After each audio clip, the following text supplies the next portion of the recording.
Welcome back to my channel. ഇന്ന് ഞാൻ പെട്ടെന്ന് ഉണ്ടാക്കാൻ പറ്റിയൊരു പയറുതോരൻ്റെ റെസിപ്പി ആയിട്ടാണ് വന്നേക്കുന്നത്. അതിനുവേണ്ടി ഞാൻ പയർ ഇതുപോലെ അരിഞ്ഞെടുത്തിട്ടുണ്ട്. ഇനി ഇതിലേക്ക് 2-3 വെളുത്തുള്ളി ചതച്ചത് ഇട്ട് കൊടുക്കാം. ഇനി നമുക്ക് ആവശ്യത്തിന് ഉപ്പിട്ട് കൊടുക്കാം. ഇനി ഒരു പിടി തേങ്ങയും കൂടി ഇട്ട് കൊടുക്കാം. ഇനി നമുക്ക് നല്ലതുപോലെ മിക്സ് ചെയ്തെടുക്കാം. ഇനി ഇതിലേക്ക് ഒരു 1/4 ടീസ്പൂൺ മഞ്ഞൾപ്പൊടി, ഒരു 1/4 ടീസ്പൂൺ മുളക് പൊടിയും കൂടി ഇട്ട് കൊടുക്കാം. നിങ്ങൾക്ക് എരിവ് വേണമെങ്കിൽ എരിവ് കൂടുതൽ ചേർക്കാം. ഇതെല്ലാം കൂടെ നല്ലതുപോലെ മിക്സ് ചെയ്ത് വെക്കാം. ഇനി ഒരു ചീനിച്ചട്ടി വെച്ച് അതിലേക്ക് എണ്ണ ഒഴിച്ചു കൊടുക്കാം. എണ്ണ ചൂടാകുമ്പോൾ നമുക്ക് അരി ഇട്ട് കൊടുക്കാം. ഞാൻ അരിയാണ് ഇവിടെ ഇടുന്നത്. നിങ്ങൾക്ക് വേണമെങ്കിൽ കടുക് ഇട്ട് കൊടുക്കാം. ഇനി നമുക്ക് മിക്സ് ചെയ്ത് വെച്ചിരിക്കുന്ന പയറോട് ഇട്ട് കൊടുക്കാം. ഇനി നമുക്ക് നല്ലതുപോലെ ഒന്ന് ഇളക്കി കൊടുക്കാം.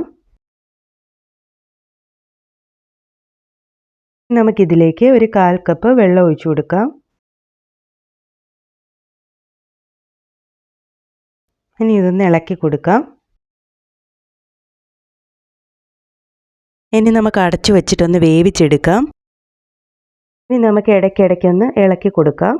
തീ ഒരു മീഡിയം ഫ്ലെയിമിൽ വെച്ചിട്ട് വേണം വേവിച്ചെടുക്കാൻ. ഇല്ലെങ്കിൽ പെട്ടെന്ന് വെള്ളം വറ്റിപ്പോവും, പയറ് വേവത്തില്ല.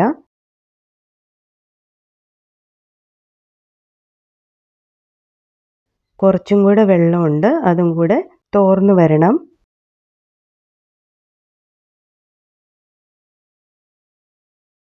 നമുക്ക് ഒന്നുകൂടെ ഒന്ന് ഇളക്കി കൊടുക്കാം. വെള്ളം എല്ലാം പറ്റിയിട്ടുണ്ട്. ഉപ്പ് വേണമെങ്കിൽ നിങ്ങളുടെ ആവശ്യത്തിന് ഉപ്പിട്ട് കൊടുക്കാം. ഇനി നമുക്കൊരു 2 മിനിറ്റ് കൂടി ഇതുപോലെ ഒന്ന് ഇളക്കി കൊടുക്കാം. പയറുതോരൻ ഇവിടെ റെഡി ആയിട്ടുണ്ട്. ഇനി നമുക്ക് തീ ഓഫ് ചെയ്യാം. അപ്പോൾ എൻ്റെ വീഡിയോ ഇഷ്ടപ്പെട്ടാൽ നിങ്ങൾ ലൈക്ക് ചെയ്യുക, ഷെയർ ചെയ്യുക, സബ്സ്ക്രൈബ് ചെയ്യുക. Okay, by.